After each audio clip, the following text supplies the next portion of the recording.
Muy buenos días. Tengan todos ustedes. Saludamos tanto a los que nos acompañan en la transmisión en vivo a través de nuestras redes sociales, como a los que nos acompañan aquí en el auditorio.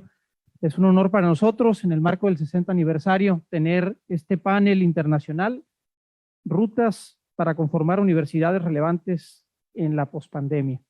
Como saben, llevamos año y medio metidos en un entorno muy retador, y pues qué mejor que escuchar de tres personalidades del mundo académico, tres rectores, sobre las experiencias y lo que ellos han podido ver, vislumbrar y decidir de cómo enfrentar este reto. Quiero agradecer la presencia del secretario general de la OI, el doctor Mariano Jabonero, bienvenido.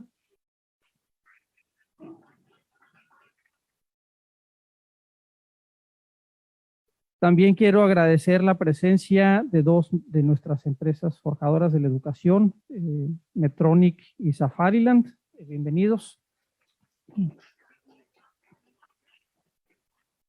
Y también de otra empresa muy importante, aliada, un gran donante para nosotros, que es Corporativo El Fuerte. Gracias por estar con nosotros. Así como nuestros líderes estudiantiles y académicos que nos acompañan el día de hoy. Algunas recomendaciones generales, por favor, para los que están aquí en el auditorio. Sus celulares, por favor, pónganlos en modo en silencio o en vibración. Y les pido que en caso de alguna contingencia mantengamos la calma y sigamos los protocolos para poder trasladarnos a algún lugar seguro. Pues me voy a permitir presentar a nuestros tres panelistas. En primer lugar, voy a presentar al doctor Chen.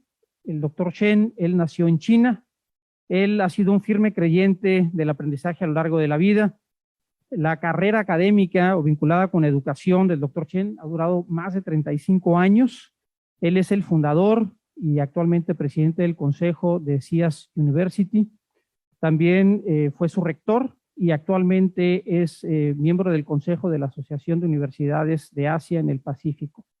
Después de convertirse en un exitoso hombre de negocios, en 1998 decidió fundar SIAS University, que es una institución muy innovadora en términos de educación, a través de la cual estudiantes, líderes y académicos del este y del oeste se reúnen para compartir experiencias, ¿no? Ganar, aprender mucho a través del uso también del chino y del inglés. Él es un consejero económico de dos provincias chinas, que es Chongqing y Henan, así como embajador cultural entre China y Estados Unidos. Él ha ayudado a llevar ideas muy innovadoras desarrolladas en Silicon Valley en términos de incubación de empresas y también en sistemas de gestión y de administración a China. Él fundó, se llama Plug and Play en China, para precisamente poner al servicio de la comunidad todos estos aprendizajes. Actualmente es el tesorero de la Asociación Internacional de Presidentes de Universidades, IAUP, y es el presidente electo a partir del año 2024 al 2027. Él es uno de nuestros panelistas el día de hoy. Otro de nuestros panelistas es el doctor Fernando Galván Ruela. Él es rector emérito de la Universidad Alcalá de España, es secretario general de la IAUP para el periodo 2021-2024, profesor de literatura inglesa en la Universidad de Alcalá en Madrid, de donde fue rector del 2010 al 2018.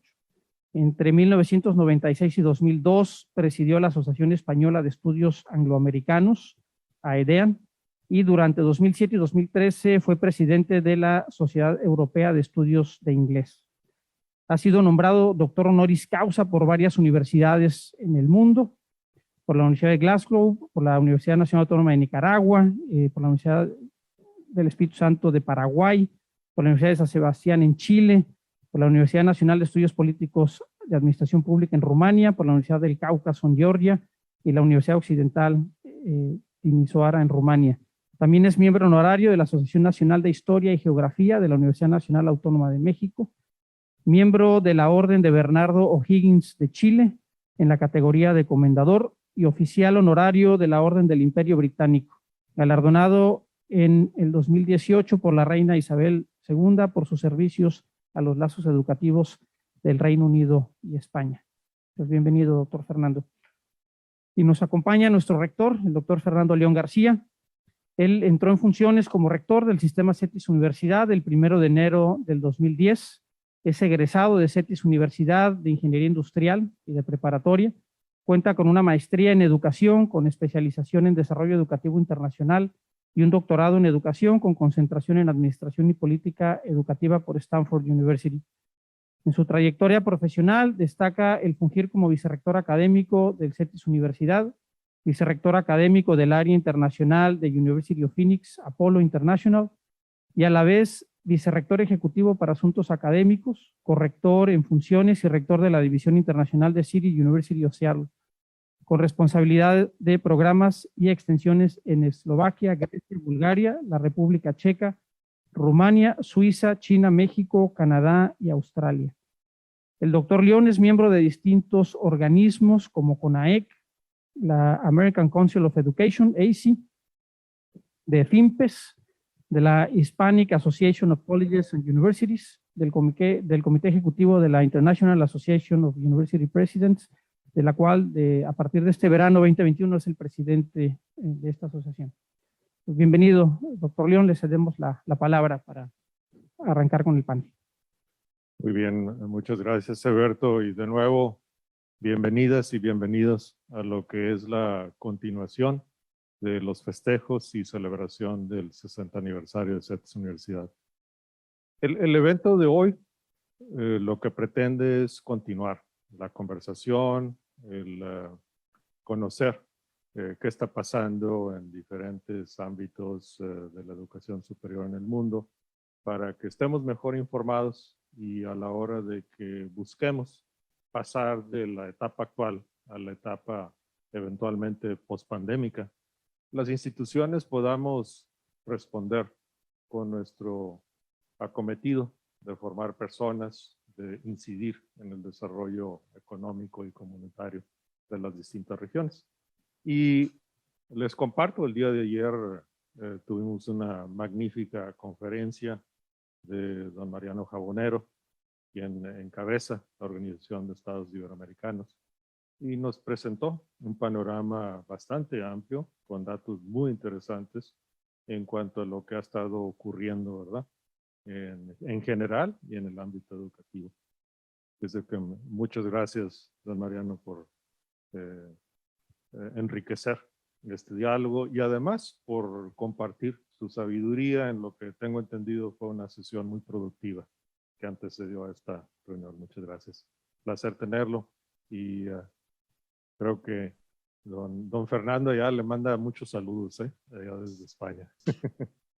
Bueno, el día de hoy pues lo que hemos integrado es un panel en donde buscamos compartir con ustedes diferentes perspectivas, por lo que ya nos describió Eberto. Por una parte, pues tenemos una perspectiva o dimensión europea, aunque Fernando Galván pues, es muy global también.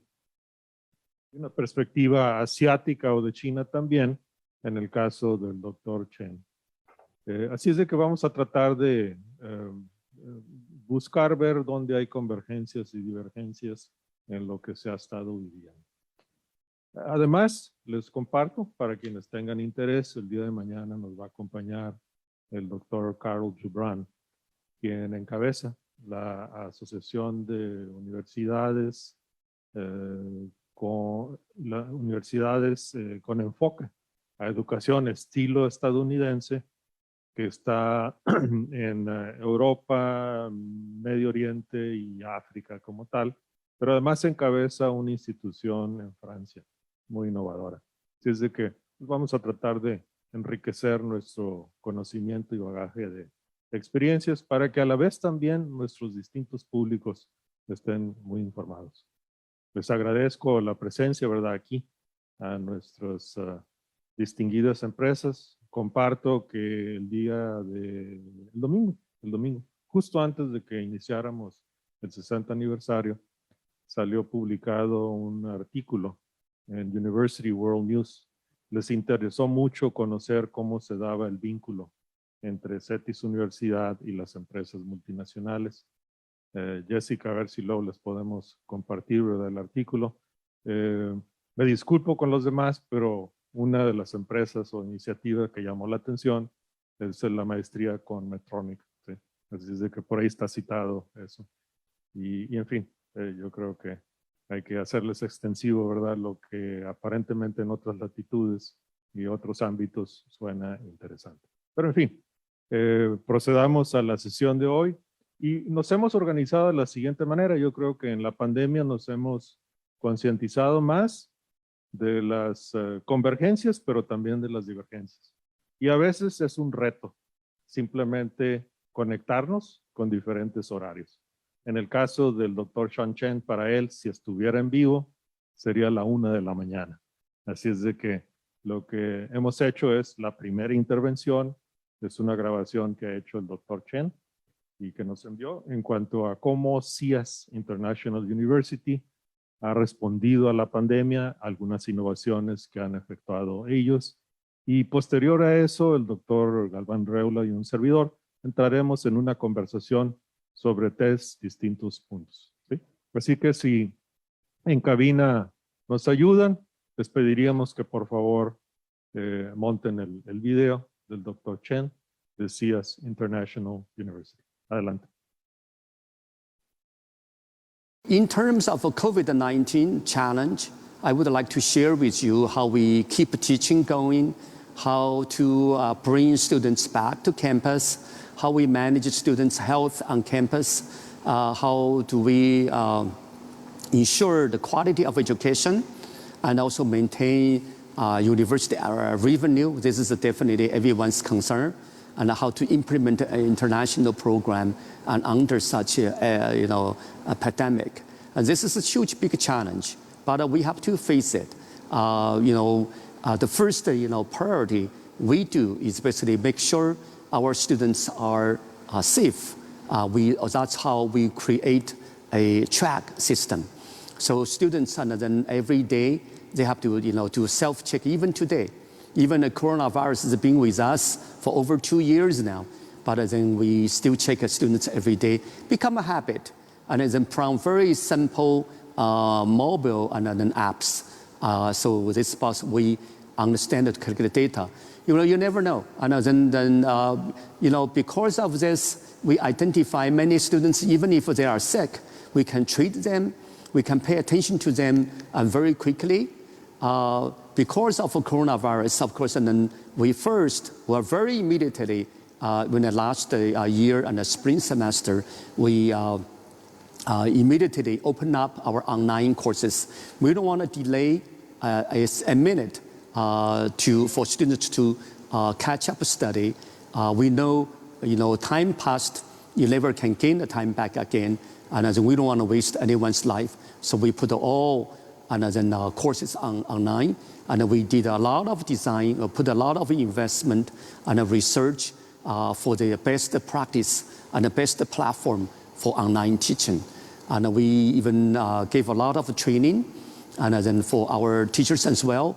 We moving immediately within all the courses. CIAS University offered about close to 2,000 courses.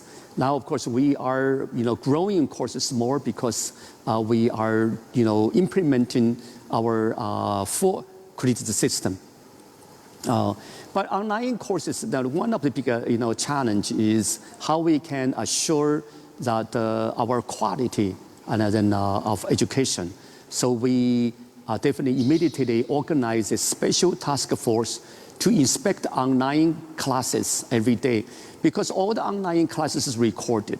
So all our inspectors can go over to just basically go over the courses again, just immediately point out what is good, what is not good.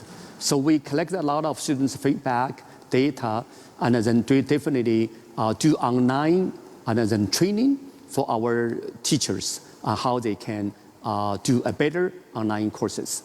It actually, courses doesn't mean the senior faculty are better than online courses. No, maybe sometimes the young people or young faculty are much better than doing online courses. So not only we offer courses online, but many students are stay home, quarantine, because of coronavirus. Then we also offer them many amusement program, and more like a pleasure or even exercises. We teach them home exercises or how to do a better health program. And then we also do some counseling. So we do a lot of stuff. We even teach them how to cook, and then how to sing a song, and do a lot of different type of a thing because of this online.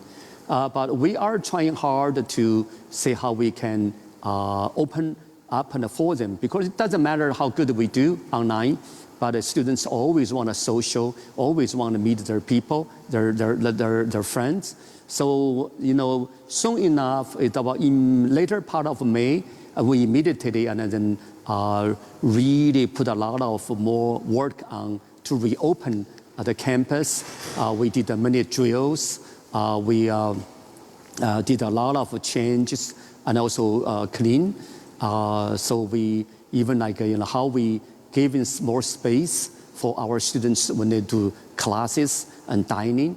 So that was a really good practice. And then also we have to change a lot of students' habit, wash hands all the time and sanitize and everywhere. So that really definitely helped and then tremendously to keep virus out and off campus.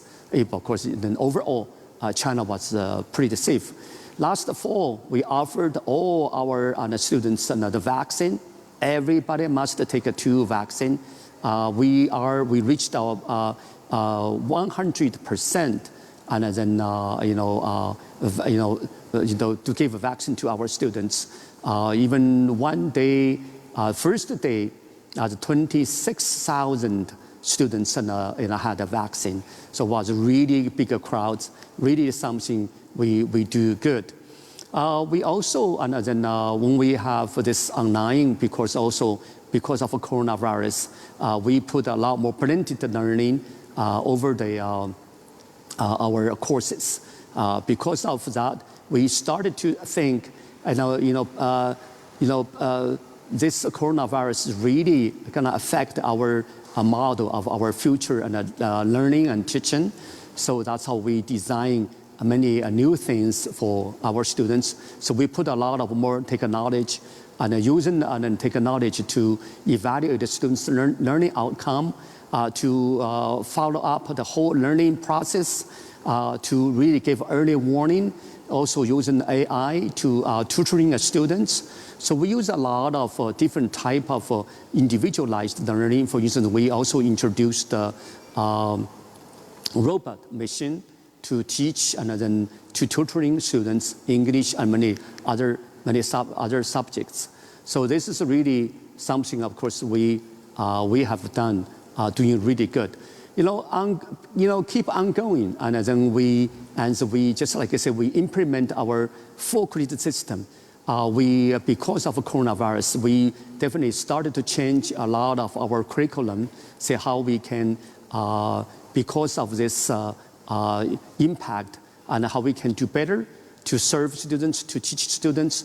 We even changed our rules and then for students. So for instance, we even allow students, because of you studied at home, you studied online, you can come to challenge. You don't need to go to classes. You can come to challenge, do the challenge exam. And then if your challenge exam is over, it's good, we give you credits. We even say you can do a credit exchange. You don't have to take CS courses online.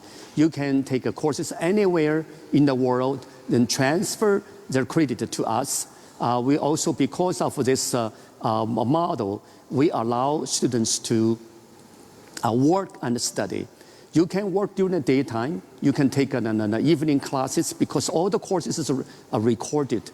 You can take evening classes in the evening and still count for credits. And also this way, you are not only do a book study, but you have life, you have work experience to help you. We even, of course, design many hybrid courses, and we design, of course, and even many other methods of teaching. We even allow students say, if, for instance, you don't have to write a graduation paper.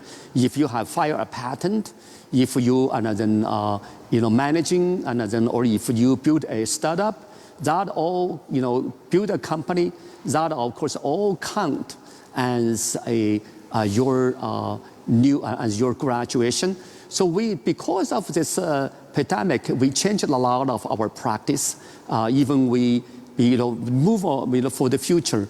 We even create a new teaching center. For instance, we have our engineering school paired up with our business school to co-teaching many courses. Half courses maybe is finance or management. Half of course is like a coding. So definitely we want our students to possess more skills and then different talents to work for the future. Because of this, forced us to be more innovative, forced us to be more creative, and I feel like we made a bad thing become something good. So that's why there's a lot to learn, and there's a lot to share. Because of a time limit, I say they put a signal on me, says time is over. So I want to thank you again for all your support, many years to CS University. And I love to work together with you to see how we can build a better bridge, better program for both of our students. One more time, I want to congratulate CITIS University for the 60th birthday.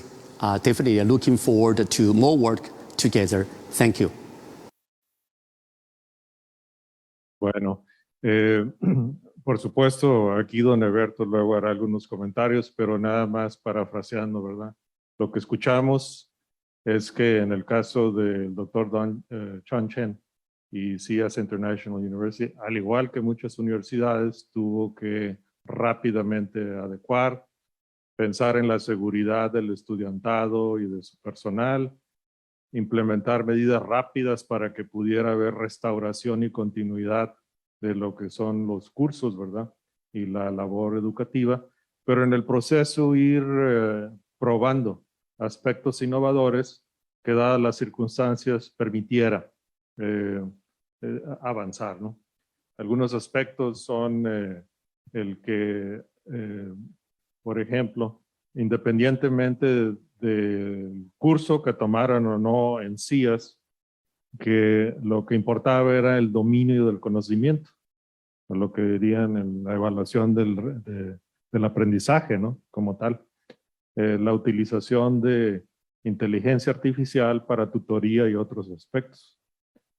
Así es de que pues escuchamos varias innovaciones que implementaron.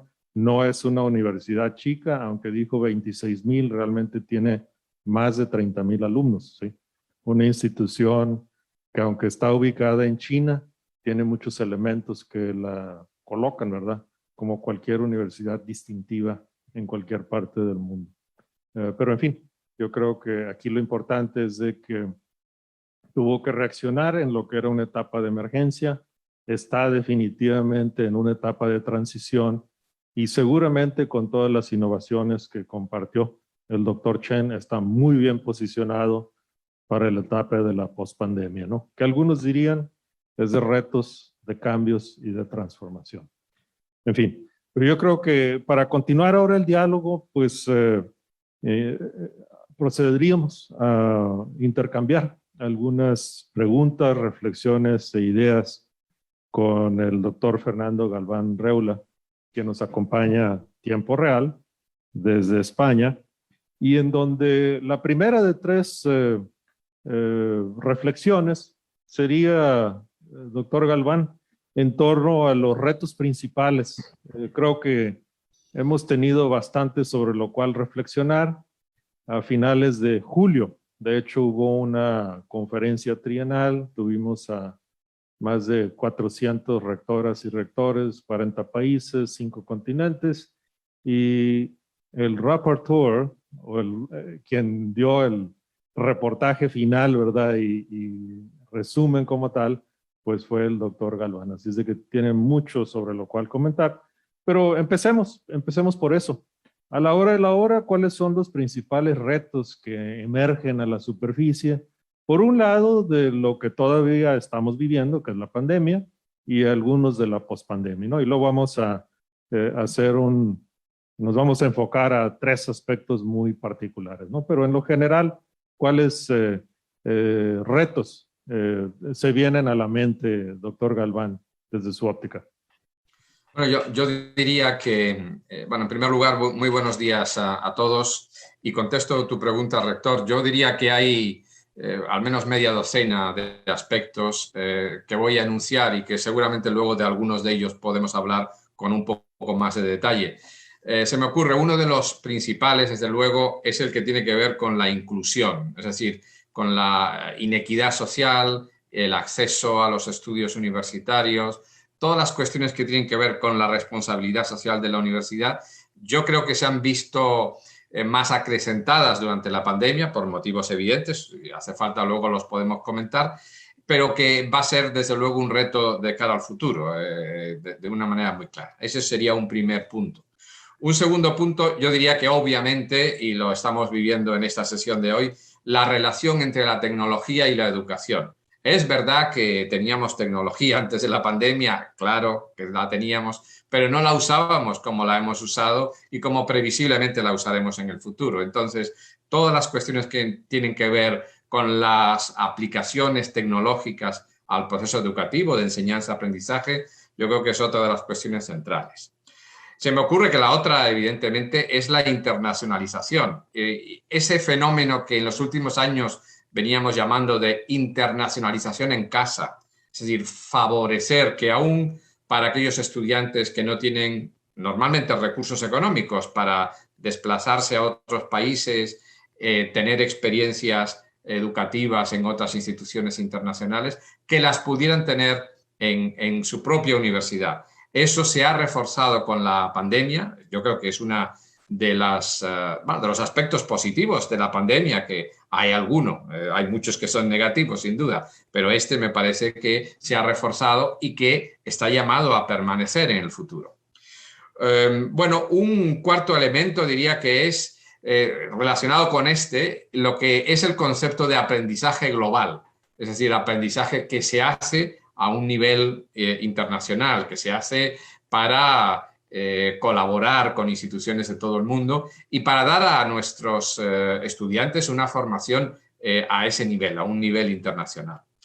Y luego también el aspecto que tiene que ver con la formación para el empleo. Esta no es una cuestión directamente, digamos, derivada de la pandemia, pero sí es un aspecto en el que se está enfatizando mucho últimamente por organismos internacionales, tanto organismos educativos como gobiernos o otro tipo de foros, ¿no? Se me ocurre, por ejemplo, que el informe 2020 del Foro Económico Mundial ponía el acento especialmente en que va a haber en el futuro, en un futuro muy cercano, dentro de 4 años, en el 2025, dice un informe del Foro Económico Mundial, que va a haber 85 millones de puestos de trabajo desplazados, es decir, que se van a perder, que no van a hacer falta.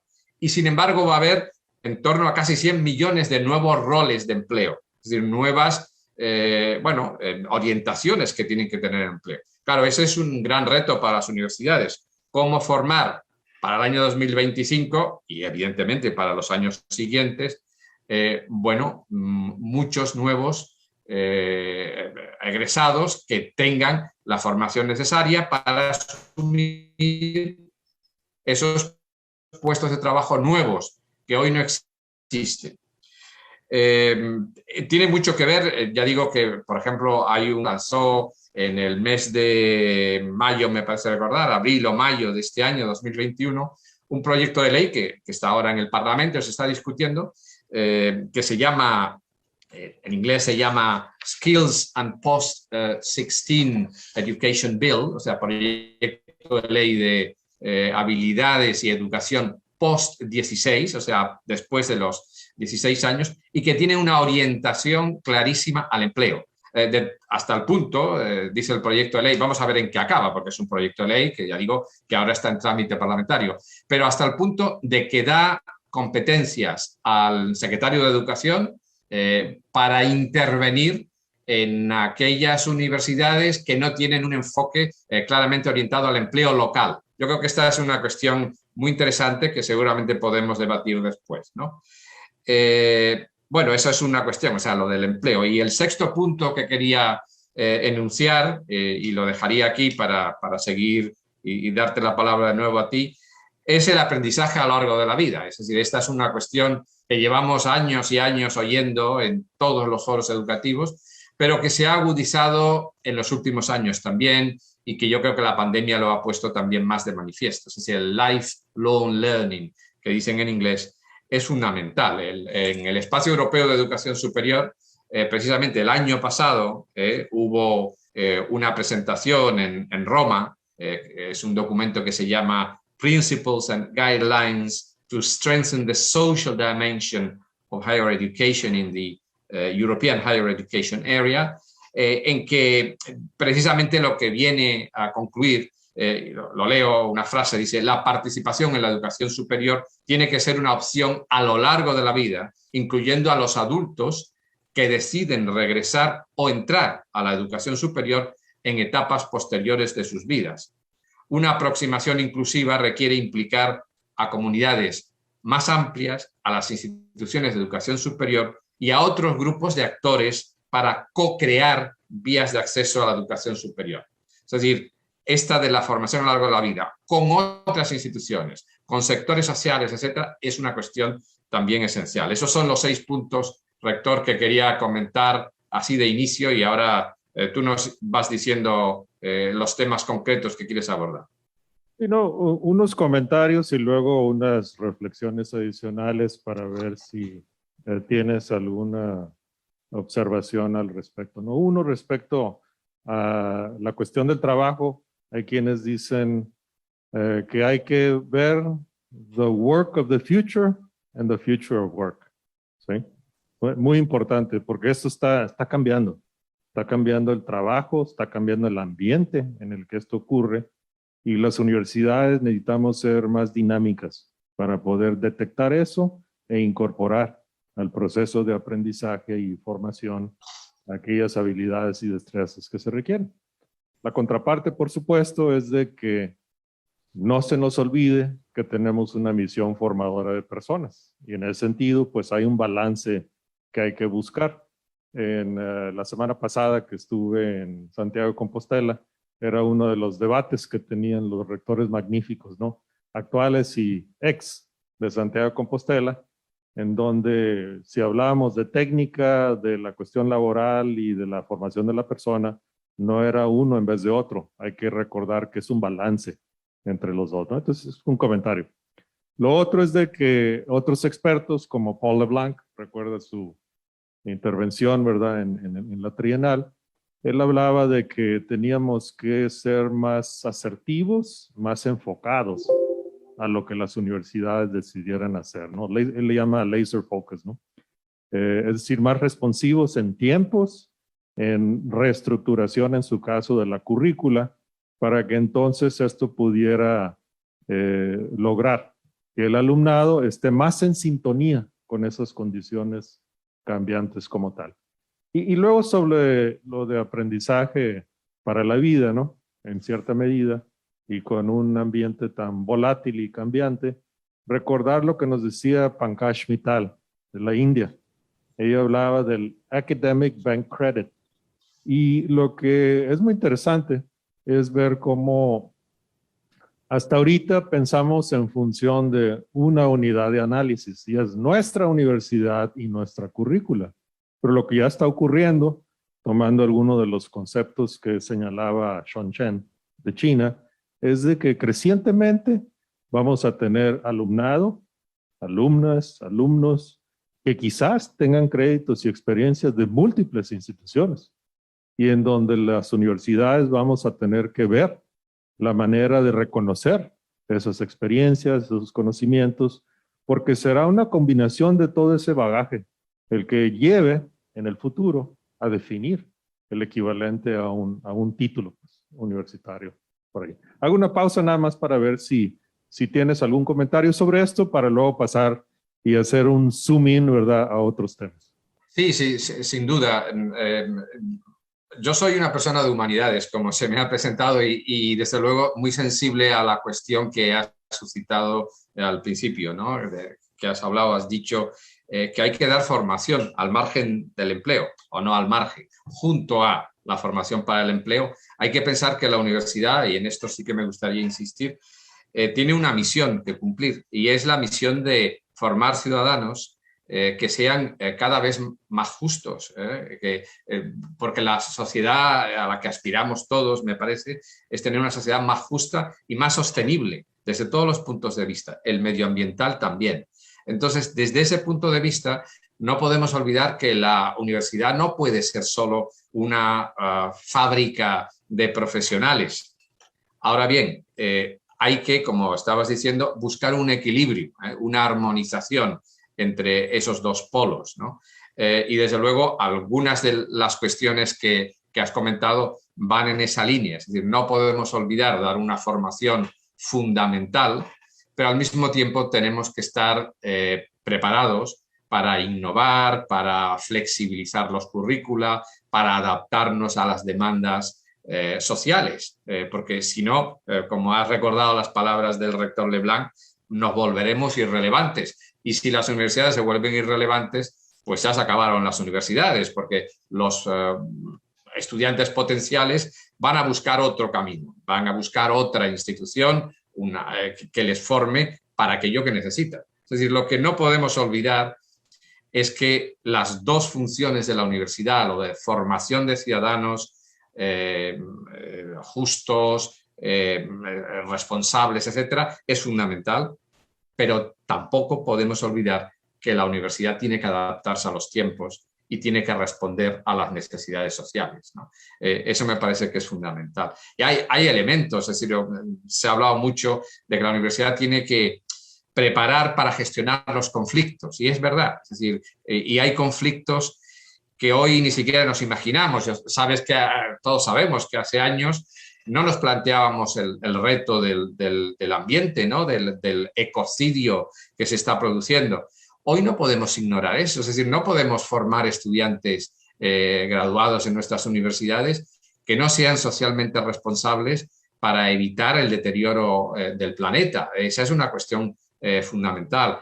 Por eso digo que todos esos elementos tienen que combinarse, como decías, de una manera equilibrada, armónica, para producir verdaderamente una universidad que sea socialmente responsable y sostenible, ¿no? Me parece que esto es, es lo que necesitaba comentar al hilo de tus palabras.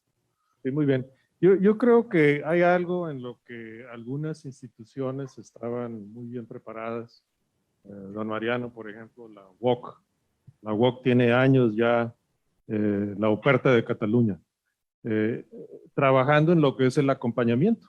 El acompañamiento pues conlleva el estar atentos de lo que está ocurriendo con el alumnado. Pero algo que la pandemia ha agudizado es el estado emocional del alumnado. Estoy seguro que el alumnado estará de acuerdo. Y es algo que estábamos conscientes en las universidades, pero que no estábamos tan conscientes de qué tan agudo es esto. Y la pandemia como que lo ha acrecentado, ¿no? ¿Alguna reflexión sobre este antes de pasar a los demás puntos? Sí, sin duda. Esa es una de las cuestiones, a mi juicio, que tiene que ver con las políticas de inclusión de las universidades. La política de inclusión no es solo dar acceso a la universidad a sectores minoritarios de la población, digamos, los de renta baja, minorías raciales, indígenas en algunas regiones, mujeres en algunas regiones o países, etcétera. Es decir, hacer más equitativo el acceso. No es solo una cuestión de acceso, sino que también es una cuestión de mantener luego a sectores de la población que son sectores más desfavorecidos cuando entran, pero mantenerlos, o sea, retenerlos en la universidad, es decir, evitar su deserción. Y lo que hemos vivido en la pandemia es que ha habido un número creciente de estudiantes, muchos de sectores desfavorecidos, pero no exclusivamente de sectores socialmente desfavorecidos, que necesitaron ayuda psicológica, por ejemplo. Y es lógico, porque la pandemia lo que nos ha provocado a todos, pero hay que pensar en estudiantes, personas más jóvenes, con menos madurez intelectual y emocional, pues ha producido frustración. Es natural que haya frustración. Frustración porque uno ha puesto mucho esfuerzo para lograr algo, para entrar, acceder a una universidad. Hay que ver que hay muchos de nuestros estudiantes en muchos países pertenecen a la primera generación de sus familias que acceden a la universidad, y de repente pues llega un tsunami como la pandemia del COVID-19 y los pone prácticamente de patitas en la calle, porque tienen que abandonar el campus, no pueden seguir viviendo en los alojamientos, en las residencias del campus que estaban diseñadas para ellos, no tienen acceso a servicios comunitarios, no pueden usar las bibliotecas o los laboratorios, en fin, que es una frustración importante, y necesitan ayuda psicológica e incluso a veces un tratamiento más serio mental, ¿no? Y esta es una de las cuestiones que las universidades tienen que plantearse ya para el futuro. Si no tienen esos servicios, los tienen que crear, tienen que implementar medidas y atender a esa situación, porque es una misión y una responsabilidad de la universidad ayudar a esos estudiantes, ¿no? Me parece que, vamos, en la línea que comentabas, para mí esa es una de las cuestiones, digamos, de las lecciones que hemos aprendido y que no debemos olvidar para poder mantener atención en ella en el futuro, ¿no? Muy bien, muy bien. Vamos a integrar varios términos claves. Todos empiezan con I latina. Al menos un par de ellos, don Mariano Jabonero ayer señalaba, ¿no? Creo que era innovación, internacionalización, entre otros, además investigación, por ejemplo. Ya hablamos de inclusión, pero ¿algún comentario al respecto sobre cómo ha sido durante la pandemia y cómo o se debe de intensificar o debemos de buscar distintas maneras, ¿verdad?, de abordarlo? Cualquiera de las cuatro, en inclusión ya lo cubriste grosso modo, pero investigación, internacionalización, ¿sí?, innovación como tal, interdisciplinario, cualquiera de las Cs que consideres prudente ilustrar, ¿verdad?, dónde estamos y hacia dónde debiéramos ir en la pospandemia. Bueno, yo creo que si no quieres que hable más de inclusión, lo podemos dejar por ahora a un lado. Internacionalización es uno de los elementos fundamentales. Lo ha sido siempre, no nos engañemos, y lo era en los últimos años de una manera, yo creo, creciente, ¿no? Una de las cosas buenas también de la pandemia es que aquellas instituciones, aquellas universidades que estaban bien organizadas, pudieron mantener un nivel de internacionalización online, o sea, mantener sus redes de contactos internacionales y permitir que los estudiantes que no podían moverse, que en este caso eran todos, porque los países habían cerrado las fronteras, bueno, ya sabemos la situación, que esos estudiantes tuvieran acceso a lecciones, a cursos completos en ocasiones de profesores de otras universidades. Eso es la internacionalización en casa, o sea, sin moverse literalmente de sus domicilios cuando estaban confinados. Sí tenían evidentemente acceso a Internet, y es poder disponer de maestros de otras universidades que les imparten sus lecciones y que comparten con ellos parte de los currícula. Eso tiene, yo creo, muchísimo interés de cara al futuro, y me parece que es de las cosas que sin duda han venido para quedarse, como se suele decir.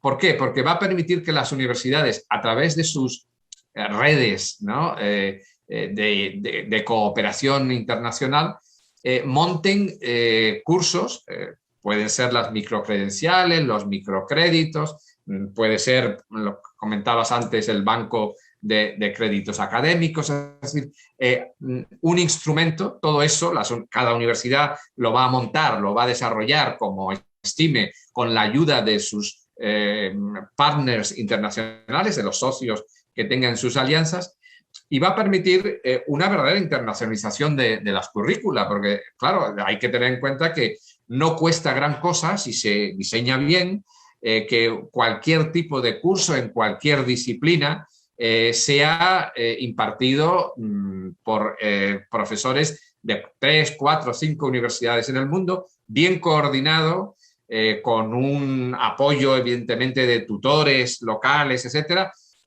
puede resultar muy, muy provechoso para la formación y, evidentemente, si esa organización de colaboración internacional de centros de educación superior existe, está establecido, se puede dar un título conjunto entre esas universidades. Bueno, es una manera de hacer internacionalización sin grandes gastos, para aquellos que no tengan recursos económicos, no tienen por qué desplazarse al extranjero o a otras universidades de su propio país, y se le puede sacar mucho beneficio a mi juicio, ¿no? Ese es un aspecto de la internacionalización sobre el que hay que incidir, ¿no? Para eso, también debo decir, tenemos y necesitamos la ayuda de los gobiernos, ¿no?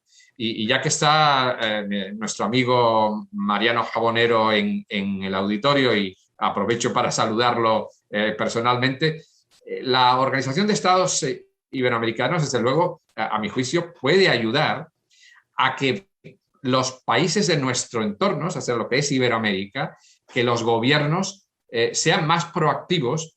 Por ejemplo, y cito un único documento que me interesa en este caso, que el convenio de reconocimiento de estudios y títulos que se firmó en Buenos Aires en el 2019 lo ratifiquen la mayor parte de los países. Los países de CELAC, por un lado, y evidentemente España y Portugal en este caso. Es un convenio para América Latina y Caribe, pero eso lo que significaría básicamente es que el reconocimiento de estudios intrarregionales dentro de América Latina y Caribe favorecería mucho la internacionalización dentro de la región, ¿no? Y ese es un primer paso para luego, bueno, pues sumarse al Convenio de Lisboa de 1997, que afecta a la Unión Europea, y desde luego a otros que se han ido firmando en otras regiones del mundo, ¿no? En Asia o en África, el de Tokio, el de Addis Abeba. Yo creo que eso es también un aspecto donde los gobiernos deberían ayudarnos a las universidades, porque el ratificar ese convenio va a favorecer, pues mira, que nos pongamos de acuerdo sobre el tipo de métrica de créditos de los cursos, sobre el tipo de reconocimiento o acreditación de los títulos, en fin, la adquisición de conocimientos, o sea, lo que son los learning outcomes, ¿no? Es decir, todo ese tipo de cuestiones están más o menos esbozados en el convenio de Buenos Aires de 2019, y convendría reforzarlo, ya digo, a nivel de América Latina-Caribe, para que cuantos más gobiernos lo ratifiquen, pues la movilidad intrarregional, y luego evidentemente también con Europa, con otras regiones del mundo, pueda fortalecerse. Muy bien. Por la cuestión del tiempo voy a tratar de integrar varios conceptos para buscar tus reflexiones en un punto de cierre, ¿no? Para luego pasar a preguntas y respuestas. Es obvio, de acuerdo a lo que hemos visto en distintas encuestas, que lo que era una educación predominantemente presencial va a seguir lo presencial, pero va a incrementar lo híbrido y lo de en línea. La universidad como tal pues va a tener que enfrentarse a cómo lograr su misión a través de ambientes flexibles de aprendizaje, por un lado. Por otro lado también está el profesorado que aquí tenemos, quizás va a estar integrado por profesorado de todo el mundo. Yo le llamaría eso el borderless professor, ¿no? ¿Sí? Tercero, regresando al punto de inclusión, yo creo que la diversidad y la inclusión hay que verlo como una fortaleza, ¿sí? No como una debilidad y algo marginal. Y cuando estamos migrando de universidades que han operado sin alumnos presencialmente y movilidad, lo que llaman study abroad sin movilidad, pues hay que ver cómo esta dinámica va a cambiar. De tal forma que lo aterrizaría en que lo que ahorita estamos viendo es una migración de lo que ha sido la universidad a una multiversidad local, ¿sí? Conlleva muchos conceptos, pero yo creo que aquí valdría la pena algunos comentarios o reflexiones de tu parte en cuanto a este concepto, ¿no? Sí, bueno, yo creo que esto está muy vinculado, creo que lo has mencionado, con el concepto de lo local, ¿no? Es decir, la multiversidad hay que entenderlo pues como un sistema de enseñanza-aprendizaje que es multimodal, donde hay distintos enfoques en los sistemas, en los modos de enseñanza-aprendizaje, donde es también multinivel, porque la universidad va a preparar no solo pregrado o posgrado, sino también un amplio abanico, ¿no? Range de formación continua a lo largo de la vida, que es fundamental porque va a permitir que muchas personas que no están solo en la franja de edad de 18 a 24, 25 años, digamos, ¿no? Que han sido hasta ahora los estudiantes usuales de las universidades, sino que están en otras fases de su vida, que tienen 40 o 50, incluso más años, se reenganchen a la universidad o entren por primera vez a la institución. Es decir, esto significa muchos niveles para la universidad, ¿no? Por eso se habla de la multiversidad, ¿no? También es multidimensional, ¿no? Si uno considera lo que estabas diciendo, que hasta ahora conocíamos la enseñanza presencial y los MOOCs, ¿no? Prácticamente, pero es que ahora hemos visto estos modelos de la enseñanza en línea síncrona, como lo que estamos teniendo ahora, pero también la síncrona, ¿no? Que eso ya podríamos decir que lo teníamos a través de los MOOCs, ¿no? De alguna manera. Pero ahora hay sistemas híbridos, ¿no? Todas esas dimensiones de la formación van a estar en la universidad, en esta multiversidad, ¿no? Y evidentemente es multidisciplinar, porque yo creo que esa es la gran demanda del mercado. Eso de los empleos que aún no conocemos, habrá que formar en un entramado de disciplinas para que los egresados sean verdaderamente competitivos a nivel profesional, ¿no?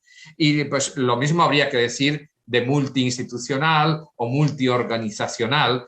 ¿Por qué? Porque es fundamental que las universidades, y esto yo creo que enlaza con el aspecto local fundamentalmente, y también con el aspecto global, ¿no? Multiinstitucional porque, como estaba diciendo en el momento que hablaba de internacionalización, las universidades van a estar en redes internacionales cada vez más potentes, que van a permitir una formación global, una formación internacionalizada de nuestros estudiantes, pero al mismo tiempo, y esto es muy importante, y por eso señalé antes lo del proyecto de ley del gobierno británico, de proporcionar formación después de los 16 años vinculada a las necesidades locales, o sea, a las necesidades de empleo local, a las instituciones, empresas, negocios, pero también administraciones locales, el tercer sector social, es decir, todo aquel entorno que conforma el mundo local donde la institución está establecida, ¿no? Y claro, eso lo que significa al final es una multiversidad, como estamos diciendo, que funde lo global, el enfoque global que es imprescindible en el mundo actual, con las necesidades locales, ¿no? Ese es el concepto de lo local, ¿no? Yo creo que eso es fundamental y que, digamos, por ver también aspectos positivos de la pandemia, nos ha ayudado en eso, porque sabes perfectamente que, bueno, lo comentaba el rector Shen en su intervención, cómo la tecnología, ellos la han utilizado, la inteligencia artificial y realidad aumentada y otro tipo de elementos para facilitar el aprendizaje, ¿no? Para ayudar a sus estudiantes y hacer aprendizajes personalizados, etc. Todos esos elementos se pueden aplicar, evidentemente, a una formación como la que a nivel global y a nivel local se está demandando en estos momentos. Eso tiene mucho que ver también con la globalización de la investigación, que me parece que me preguntabas por ella y que no he podido contestar. Pero bueno, hemos aprendido mucho también durante este periodo. Durante estos 18 meses, prácticamente el 100% de los congresos científicos internacionales se han hecho en línea, porque no nos podíamos desplazar, ¿no? Yo creo que no se van a hacer todos en línea en el futuro. Ya hay alguno que se está planteando presencial en muy poco espacio de tiempo, pero no va a desaparecer, a mi juicio, las reuniones internacionales en línea para hacer investigación. Y desde luego la colaboración internacional, interinstitucional para la investigación es fundamental. Y estos sistemas nos ayudan a ello, ¿no? Me parece que eso también es un aspecto fundamental. No sé si hay algún otro aspecto que me haya dejado en mi intervención, tú me lo recuerdas. No, yo creo que fue bastante exhaustivo y aquí en aras de ver si hay algún comentario o pregunta en los pocos minutos que nos quedan. Roberto, adelante, aprovechemos. Gracias. Bueno, abrimos el foro a alguien que nos esté viendo en Facebook, si quiere hacer alguna pregunta. Igual abrimos el foro con ustedes que nos acompañan aquí en el auditorio. Creo que hemos escuchado unas reflexiones muy interesantes de la perspectiva de la importancia de esta evolución de las universidades, pues yo diría no en el futuro, ya ahorita, lo que estamos empezando a experimentar y lo que no debemos de perder en perspectiva, que debe de quedar y que debe de continuar, ¿no? Entonces, si alguien quiere aprovechar, que levanten la mano, le pasamos el micrófono. Y si no, bueno, yo tendría dos preguntas, ¿no? Gracias. La primera, aprovechando al doctor Galván, que viene del área de las humanidades, un poco el reto de las humanidades ante esta impronta también tecnológica y a veces muy enfocada al tema del empleo y lo que nos ha enseñado la pandemia de revalorar elementos de calidad de vida, tanto en alumnos como en empleados. También qué retos puede representar esto para lo inmediato o el futuro del desempeño de las universidades. Bueno, una de las áreas principales de humanidades es el sector de la educación, como sabemos, ¿no? Y desde luego en ese aspecto, no quiero ser reiterativo, pero es fundamental lo que hemos aprendido durante la pandemia, ¿no? Cosas que posiblemente hayamos hecho mal porque nos pilló el toro, ¿no? Muy de repente y tuvimos que improvisar, pero otras cosas que yo creo que se están haciendo bien o razonablemente bien y que pueden servirnos para el futuro, ¿no? Y desde luego en el aspecto de humanidades más centrado en las letras o en el pensamiento, o, desde luego las tecnologías ya venían siendo un instrumento fundamental, ¿no? En los procesos de investigación e incluso de enseñanza. Me parece que la pandemia ayuda precisamente a eso, ¿no? Pero pensando sobre todo en el mundo del empleo, es evidente que las personas que estudian humanidades y que tienen una vocación social, por ejemplo, bien hacia el aspecto educativo para luego ejercer como profesionales educativos, pero también a aspectos que tienen que ver con la comunicación, con la publicidad, con la relación más estrecha con su entorno local, con el tercer sector social, en fin, con muchos aspectos sociales, desde luego se ven reforzados o pueden verse reforzados. Todo depende de cómo usemos los instrumentos, naturalmente, ¿no? Para avanzar, ¿no? en su formación y luego en el desempeño profesional. Gracias. ¿Tenemos tiempo para una última pregunta? ¿No? Sí, adelante, Lorena. Sí. Muy bien. Muchísimas gracias, doctor Fernando Galván. Una pregunta específicamente sobre el rol de las empresas en la formación de las competencias a lo largo de la vida y su articulación con el sector educativo, porque al momento de egresar, los licenciados, ingenieros, trabajan o dedican una buena parte de su tiempo al sector laboral. Y este aprendizaje a lo largo de la vida en buena medida se da en las organizaciones.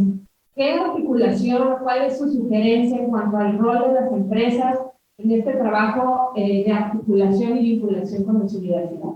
Gracias.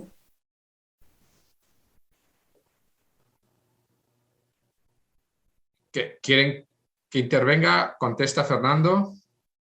Te la dirigieron a ti, doctor. Ah, perdón.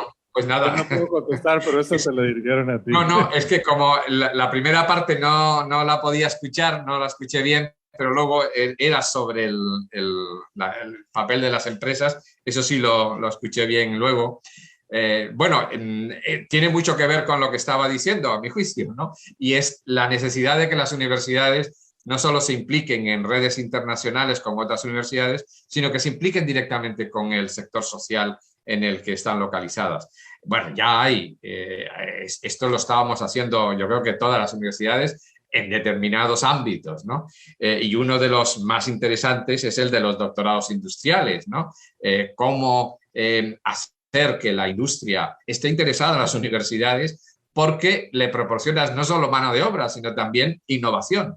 Es decir, una industria que no es innovadora, pues acaba siendo irrelevante porque sencillamente, bueno, puede prestar un servicio y es una empresa de servicios y es perfectamente digna y muy bien, ¿no? Pero una industria que pretenda crecer tiene que ser innovadora. Y para hacer innovación en una empresa de tipo industrial, pues necesitas, desde luego, investigadores, ¿no? Y para eso las universidades han establecido, hablo de España, pero sé que se da evidentemente en otros países, al menos en el ámbito europeo, y estoy seguro que en otros, contratos, relaciones con las empresas para que los doctorados, se llaman doctorados industriales, se desarrollen, se implementen en la empresa, a veces respondiendo a intereses, bueno, plenamente legítimos de la empresa para desarrollar determinadas aplicaciones tecnológicas que les interesan, por ejemplo, pero que implican una innovación científico-tecnológica, ¿no? Pero no solo eso, a un nivel inferior, al nivel de pregrado, en muchas universidades tenemos convenios con múltiples empresas de todo tipo. Me preguntaban antes por el aspecto de las humanidades, pues también con las humanidades, claro. Hay empresas, hay incluso ayuntamientos, entidades locales, todo tipo, ¿no? de agrupaciones de arte, museos, etcétera, que aceptan estudiantes de humanidades para que puedan desarrollar en esas instituciones unas prácticas, se llaman prácticas en empresa, que forma parte de su formación. Y evidentemente de otras disciplinas, los alumnos que hacen química o que hacen algún tipo de ingeniería o ciencias de la salud, en fin, todos ellos tienen una formación complementaria que va más allá de los muros de la universidad y es a través de las empresas, ¿no? Yo creo que todo eso está llamado a fortalecerse y a crecer en el futuro, pero ya es una realidad en estos momentos, al menos en lo que yo conozco y en mi ámbito más cercano. Alberto, nada más agregaría, ¿verdad? Hay cuestiones muy concretas, quizás muy locales, por ejemplo, la iniciativa de Forjadores de la Educación que traen a ciertas empresas con CETIS Universidad, discuten, ¿verdad?, hacia dónde van las tendencias y cómo debe de haber acciones que mejoren a la baja el tipo de profesionistas que se están formando. Esa es una. Dos, que esto está en muchas universidades, los consejos consultivos. Y tres, algo que inclusive las acreditadoras ahora piden es, en cada revisión de programa, que nos aseguremos que haya una o más empresas, al menos los clusters, ¿no?, más relevantes, que estén retroalimentando sobre cómo está respondiendo o no a esas necesidades. Total, hay creo yo mecanismos muy concretos, pero en efecto, yo creo que conlleva una acción deliberada de la universidad de vincularse mejor con las empresas. ¿Cierto? Agradecemos a todos su presencia, tanto a los que nos acompañaron por redes sociales como a los que están aquí en el auditorio. El tiempo se nos ha agotado. Les invitamos a seguir pendiente a todas las actividades que tenemos en CETIS, en esta celebración que tenemos de nuestro 60 aniversario. Muchas gracias y que tengan buen día. Gracias, doctor Galván. Bueno, enhorabuena por ese 60 aniversario.